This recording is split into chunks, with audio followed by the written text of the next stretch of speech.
What's the good word, Jets fans? It's your boy DKB here. So I've been thinking about this Thursday night football game that we have coming up against the Texans. You're talking about a motivated team.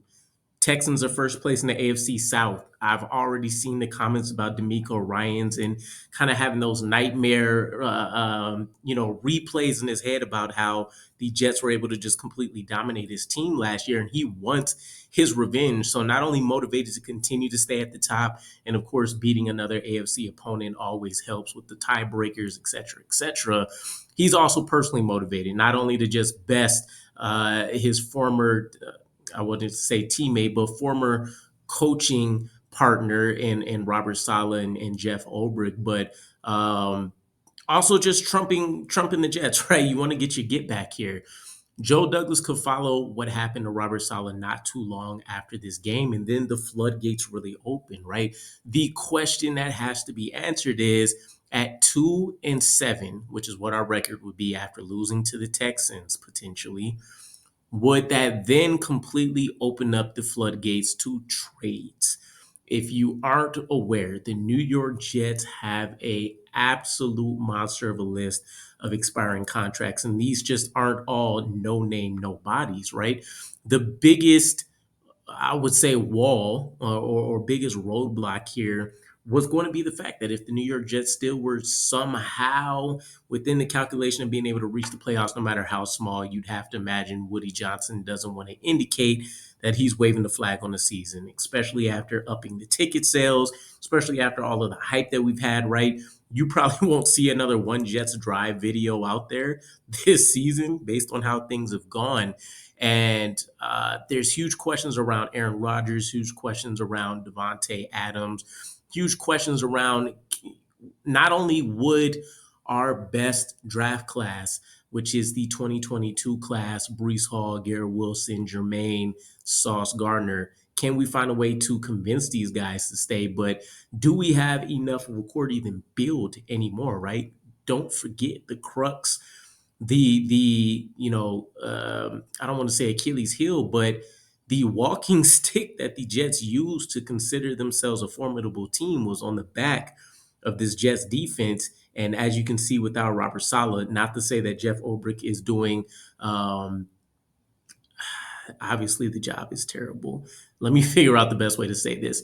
Robert Saleh doing all of the head coaching type work allowed Jeff Ulbrich to rely solely on the defense. Without that, you're seeing that it's too much for Jeff Ulbrich, and you're seeing the defense horrifically suffer. I think we're averaging something like 28.3 points over our last three games, which is, I have to imagine, 30th or below off the top of my head when looking at rankings. And so if you have a extremely underwhelming offense, you have a defense that is literally losing the nuts and bolts of the machine that it used to be, you have no hope. And then of course you got to add on the kicking woes, which we're just coming off of Monday doing more kicking tryouts for. So expect an update about Greg Zerling getting the boot and seeing who our new kicker is as well. There could be a complete overhaul. Let's just think about this list of expiring contracts: Hassan Reddick, DJ Reed, Tyler Conklin, Morgan Moses, Mike Williams, Javon Kinlaw, Tyron Smith, Wes Schweitzer, Jamian Sherwood, Brandon Eccles, Solomon Thomas, Ashton Davis, Tony Adams. Essentially, two of your primary safeties: Lecky Fotu, Isaiah Oliver, Chuck Clark. Another starting safety for you: Chaz Surratt, Irvin Charles, Xavier Newman, Kenny Yaboa, Jalen Mills, Sam Iguavine, Anthony Ferkser, Malik Taylor, Jake Hansen. Most of this list, if not half, you at least have the name recognition for if you're a Jets fan, and you're talking a number of starters: Hassan Reddick, Reed, Conklin, Moses, Mike, Kinlaw, Tyron, Wes Schweitzer is a key backup. Jamian Sherwood's been taking over for CJ Mosley. Brandon Eccles is a core cornerback. Ashton Davis has had to step up into a starting role before his injury. Tony Adams, Lecky Fotu, of course, a key backup in the interior. Chuck Clark was starting before his injury. And then you have some core special teams guys like Irvin Charles here, Kenny Yaboa, Sam Iguavine. and then Jalen Mills, who's stepping up into the safety arena now too. So that is a lot of names, right? And a lot of these guys do hold some value. Now, I don't think you're flipping Hassan Reddick in the same season you acquired him. At this point, he can just ride out the season, keep his contract from tolling, and try to get a big money contract elsewhere. DJ Reed is probably your big money item here, right? He could probably get something like a second or third rounder for a team that desperately needs some secondary help. Tyler Conklin could probably go for, maybe a fourth, fifth round pick. Then after that is probably, I don't know what you're really looking at here. But I could see a lot of these names also leaving, right? Javon Kinlaw probably wouldn't want to return to a team that he only probably came to because of the money that we offered and the Robert Saleh connection. Jamie Sherwood is a guy that's been developed under Ulbrich and Saleh. So I don't know, maybe he ends up with the Packers. Maybe he follows Ulbrich wherever he can land a job at. These safeties, Ashton Davis couldn't get a job last year after wanting a starting role, and he returns to us. So there's a lot of these guys don't really have much of a leg to stand on, and when it comes to showing a new coaching staff per se why they should remain on the roster, right? Think about it in the same light of Brant Boyer surviving coaching staff after coaching staff after coaching staff. He's excelled at his job and he's done it in a number of ways, right? Having guys that he's developed as special teams players, having guys that have come in, like Hardy as great special teams players. And then, he's had just good quality guys that don't really rock the boat and cause a lot of issues for us. Irvin Charles is a good example of a development guy, for example, that he's had out there. Sam Iguavine was a late I think in season pickup last year, who ended up being able to contribute pretty quickly to the New York Jets special teams. So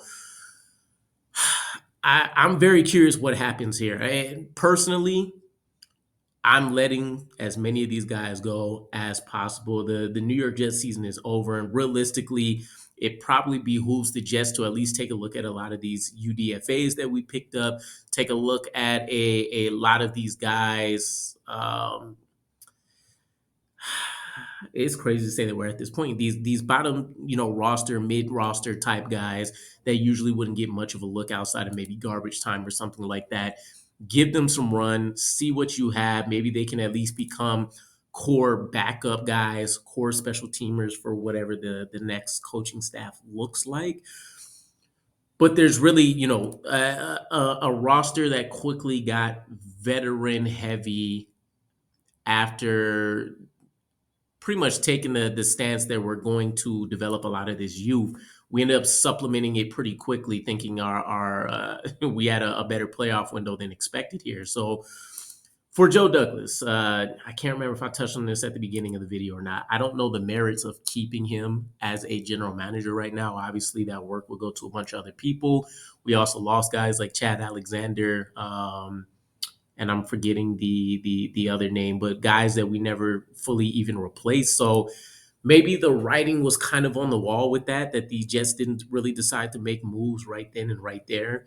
It also sucks that it's harder to find a list of odds or something of the sort for next GM for the New York Jets, right? You probably have to do a little bit of a deeper research into assistant GMs and such on other rosters to find out who may potentially look to make the jump, right? Because at this point, there's no connective tissue that you can think of when you're planning on replacing pretty much everybody, right? So let me know what you guys think. What do you think of the list of names? Do you expect to really keep any of these guys? It would have been a nice story for the Jamie Sherwood types and stuff, for example, right? But new coaching staff and stuff, as mentioned, I can't really see it.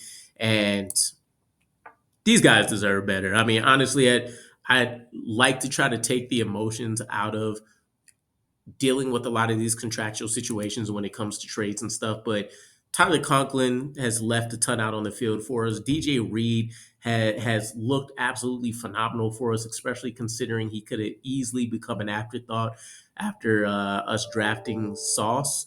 Man, it just really sucks. It really sucks. The best news, though, silver lining while we get out of here, is that you could be looking at a very different team come next year. Again, we still have our Aaron Rodgers situations, and you know that whole drama that we'd have to break down and talk about. But still, a lot of what supplemented this team, and a lot of what you can say, I guess, the engine that makes things run could look drastically different. And for us year after year, that has to at least be that has to be good news. Um, I know a lot of us have kind of had the conversation that we have talent, which I don't want to argue. I think the talent is 100% here. And as I've mentioned 100 times, you put this roster in the hands of a different coaching staff, and sky's the limit. So I don't know if another coach will look at it the same way and make the argument that there's a lot of guys we want to keep. But even then, we're in salary cap hell. We don't have the usual war chest that a team that's going to blow everything up normally has. Um, and then, of course, we don't even know for sure if Woody Johnson would fire Joe Douglas. If it happens in season, I would probably say that's better than waiting last minute.